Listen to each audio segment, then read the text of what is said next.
Welcome back to the Malaysia Money Matters show. It's the 20th of May, 2025. Great to be here. We're doing our deep dive. Yeah, trying to connect the dots. Exactly. Unpacking the key financial news hitting Malaysia, the wider economy, and, what it actually means for you. Keeping it clear, hopefully. Let's hope.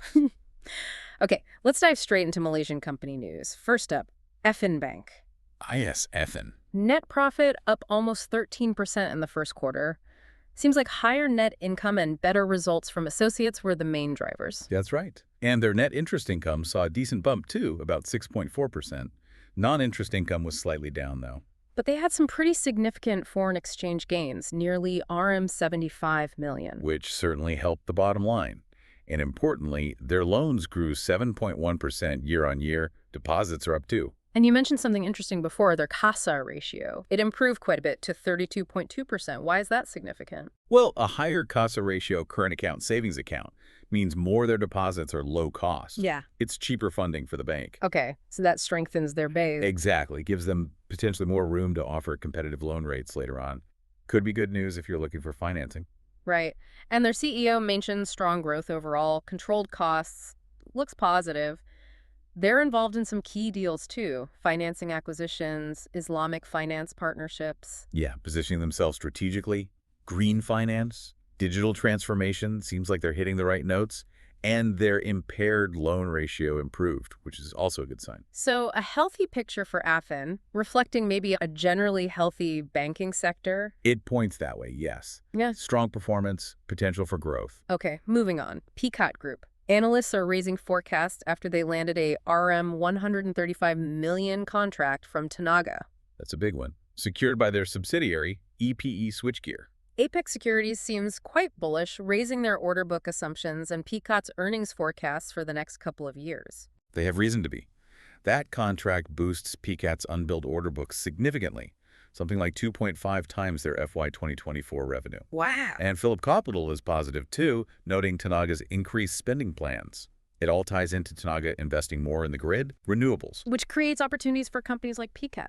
Precisely, especially in the solar power sector. They've already won over RM 230 million in contracts this year, just for EPE Switchgear. Looks like strong earnings visibility ahead. Good news for them. All right, Bina Darulaman secured RM 100 million from Bank Rakyat. This is for an affordable township in Kedah, right? Yes, the Darulaman Sojana project. It's crucial funding that allows them to proceed with a large-scale affordable housing development. So good for housing supply and maybe the local Kedah economy, too. Absolutely.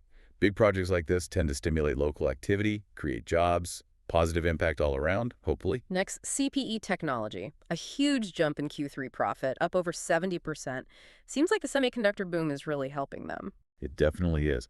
Semiconductors accounted for, almost 64% of their revenue that quarter? Their 9-month profit more than doubled. Impressive numbers. But they mentioned being cautious, something about U.S. tariffs. Yes, potential headwinds there. It highlights how, even in a booming sector, global trade issues can create uncertainty. They need to be adaptable. A good reminder. Okay, Exim Hospitality. They're back in the black after a loss last year. Q3 profit of about RM 5 million. And the interesting thing here is the driver. Their new design and fit-out segment. It brought in nearly 98% of their revenue. Really? So successful diversification paying off. Looks like it. A strong order book in that new segment suggests it could provide sustainable growth alongside their core hospitality operator business. Johor Plantations now. Also strong result, a 52% jump in Q1 profit, and they declared a dividend. Driven mainly by stronger CPO and PK prices, palm oil and palm kernel. Commodity prices really making a difference there. Absolutely. It shows how directly global commodity markets impact these plantation companies. Higher prices flowed straight through to their bottom line and shareholder returns. Kinergy Advancement, or KAB, they're part of a joint venture that just won a massive RM 646 million on track. Huge. An EPCC contract to build a 120 milliW power plant in Lebanon. A GV with Sinohydro. That sounds transformative for KAB. It really is. It significantly boosts their presence in sustainable energy and power generation. Good for Lebanon's infrastructure, too. Expected to contribute nicely to their future earnings. Then there's TCS Group, winning a RM 217 million contract for apartments in Subang Jaya. Construction seems busy. Another solid win for TCS. It reflects continued activity in the property development space, especially in established areas. Reinforces their track record. Okay, but not all positive news. Tallyworks Core saw Q1 profit fall 30%, even though revenue was up 13%. Yeah, that's a good example of revenue not always translating to profit. Lower contributions from a joint venture and higher losses from an associate company were key factors, plus a foreign exchange loss. So underlying business might be okay, but other investments dragged down the profit. Essentially, yes. Their core infrastructure and utility segments, like water treatment and renewable energy, actually drove the revenue increase. They still declared a small dividend. Right. Let's look at the broader picture. Malaysian vehicle sales up just 1% year on year in April. But production is down again for the 8th month straight. It's a mixed signal, isn't it? Sales holding up slightly, but that production decline is concerning. Could be supply chain niggles, or maybe demand is just moderating. The Malaysian Automotive Association expects May sales to be better, though. We'll have to wait and see. The festive season might give it a boost. Okay, a positive note. Foreign inflows into Bursa, Malaysia continued for the 4th week, another RM 1.68 billion last week. That's quite strong. Net buying every single day last week. Where's the money going? Financial services, utilities, telcos? Yes, those sectors seem to be favored. Yeah. Energy and REITs saw some outflows, interestingly, And local institutions and retailers were net sellers again. which has been a recurring theme. But the strong foreign buying is a definite vote of confidence in the Malaysia market, especially those key sectors. Speaking of confidence, Stanchart predicts Malaysia's Islamic finance assets will grow 36% by 2028. That's significant growth, contributing to a global market expected to hit US $7.5 trillion.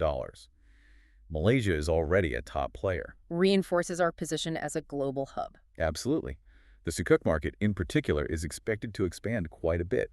It aligns with that global trend towards ethical finance. No, something ambitious. Marai suggests Malaysia is poised to lead EV battery manufacturing in ASEAN. Leveraging our strong E&E sector as a base. It makes sense strategically. But they mention challenges: infrastructure, logistics. Yes, it won't happen overnight. It requires coordinated effort improving infrastructure, simplifying cross-border movement.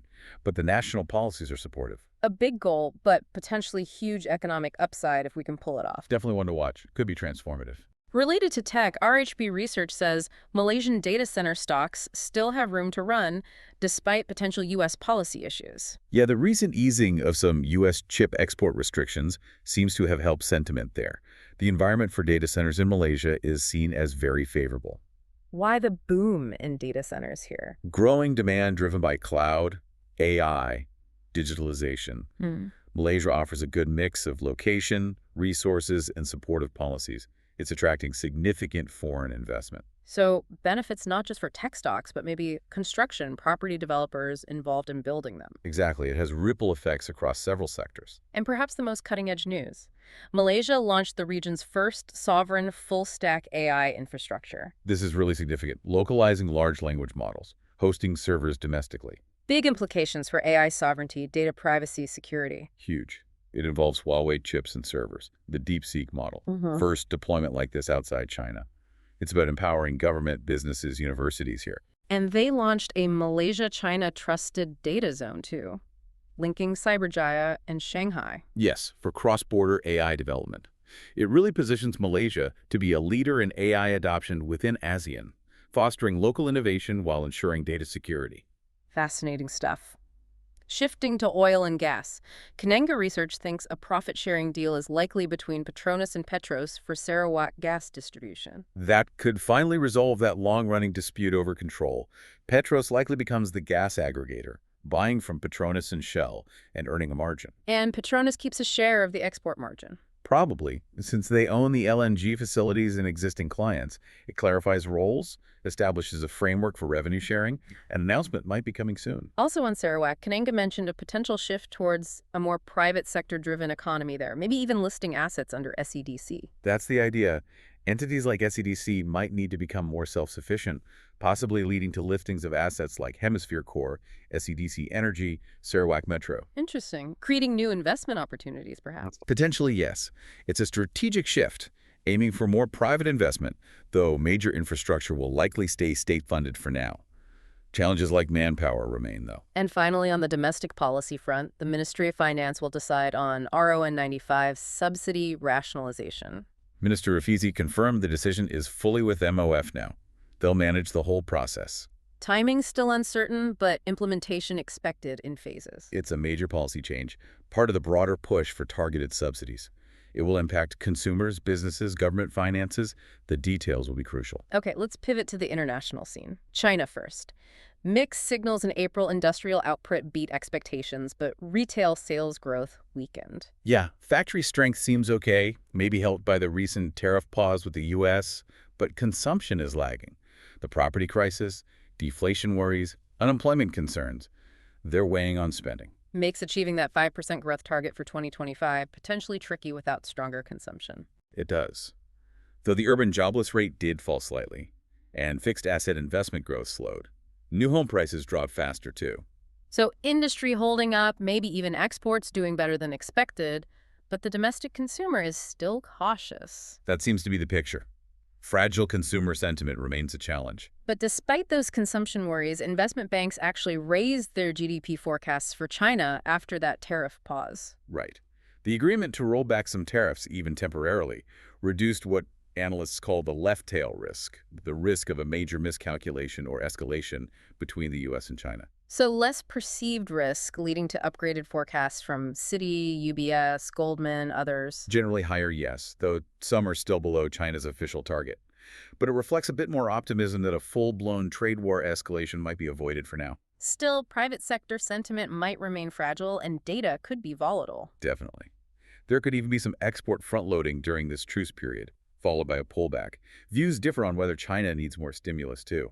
Okay, and riding on this easing of trade tensions, JP Morgan upgraded emerging market equities. To overweight from neutral, citing the tariff pause and also expecting a softer U.S. dollar later this year. They see opportunity in China, especially tech stocks, and other emerging markets like India, Brazil. Yes, range of markets.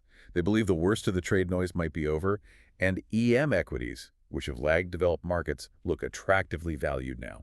Interesting shift in sentiment. Elsewhere, the Shanghai Exchange is looking to open its domestic nickel contract to foreigners. Under the QFII program, it's part of their push to build a global presence and challenge the LME's dominance, especially after all the volatility in nickel on the LME previously. Could bring more international players into China's commodity markets. Needs regulatory approval, though. Right, the CSRC needs to sign off. Yeah. But it's a clear strategic move. In tech hardware, Qualcomm is jumping back into the data center CPU market, and they plan to connect to NVIDIA chips. Yes, using NVIDIA technology for fast communication between their future CPUs and NVIDIA's GPUs. This really heats up competition against Intel and AMD in that space. Especially for AI workloads, where that CPU-GPU communication is critical. Exactly. Strengthens the Qualcomm-NVIDIA link in high-performance computing. Now, oil prices, they slipped a bit. Concerns about U.S. and China growth, plus that Moody's downgrade of the U.S. Pretty much. Worries about demand from the world's two biggest oil consumers tend to weigh on prices. Comments about potential tariffs, Iran talks.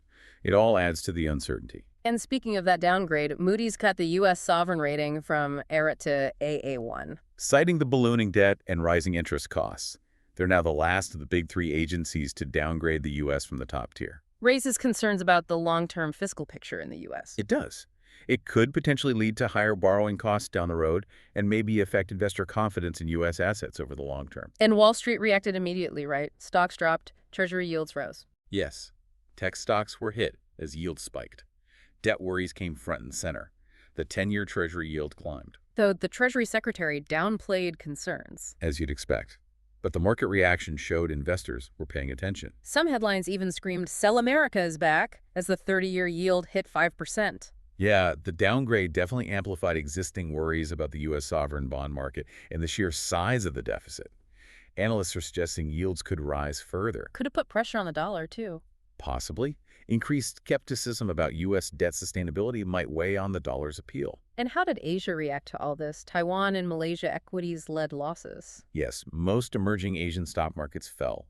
Kuala Lumpur was down about 1.1%, hit by that mix of China data and the U.S. downgrade fallout. South Korea, Taiwan also down. Currencies were mixed, but the ringgit extended losses. It did. It shows how interconnected things are. Local markets get influenced by both regional news out of China and these major global developments like the U.S. rating change. Okay, quite a whirlwind of news there. Let's try to unpack it a bit as we wrap up. A lot happening on the Malaysian front. Definitely. Strong earnings from banks like Affin, plantations like Johor Plantations, big contract wins for Pekat, KAB, TCS, shows dynamism in certain sectors. And that continued foreign inflow into Bursa is a definite positive. A strong signal of confidence. But we also saw challenges like the auto production dip and Tallyworks' profit fall despite revenue growth. On the international side, it feels a bit more turbulent. Mixed signals from China, the U.S. downgrade causing ripples. Creates uncertainty. The U.S.-China trade relationship, even with a pause, remains a key factor to watch. And things like Shanghai opening up its nickel market could shift dynamics. So connecting it all, the Malaysian economy shows resilience, particularly in banking, tech, renewables. The government's focus on AI and potentially EVs positions us for the future. But we're not immune to global headwinds. What happens in China and the U.S. definitely matters here. So for you, listening, what does it all mean? It really underscores needing to stay informed, both locally and globally. Absolutely. Those strong Malaysian company performances might offer opportunities, but always consider the wider risks. The global shifts create challenges, but maybe new avenues too. Now, here's where I think it gets really interesting. That launch of Malaysia's sovereign AI infrastructure and the ambition to lead in EV batteries. Could these be real long-term game changers? They absolutely could be. Attracting investment, creating high-value jobs, if executed well. And resolving that Petronas Petros issue could also unlock value in Sarawak's energy sector. Okay, so what stood out most for you today? What's the most exciting piece of news we covered? For me, I think it's that potential shift in Sarawak's economic model. The move towards being more private sector-driven, possibly listing state assets, that signals a really fundamental change with long-term implications for investment and growth there. What about you? I'm sticking with the sovereign AI infrastructure, being the first in ASEAN focusing on data security and local innovation. That feels like a really bold, forward-looking move that could significantly shape our technological future. Both definitely point towards significant potential transformations. Agreed. And maybe a final thought for everyone listening. With Malaysia aiming high in AI and EVs, how might that reshape the job market? What skills will be crucial for you or the next generation? Something to ponder. A very relevant question. If you found this deep dive insightful and want to keep up with Malaysia's financial landscape, make sure you subscribe to the Malaysia Money Matters podcast. We'll be back with more analysis. Thanks for tuning in. Hey there, thanks for tuning in. If you would like a deeper dive into all the investment opportunities from today's news, subscribe to my newsletter at moneymatters.substack.com. I will be sharing a deeper analysis of the key investment opportunities from today's news, including what makes these opportunities stand out and how they fit into the broader market trends. By subscribing to the Malaysia Money Matters newsletter, you will also get exclusive insights on my watch list and portfolio and fundamental reports on Malaysian listed companies.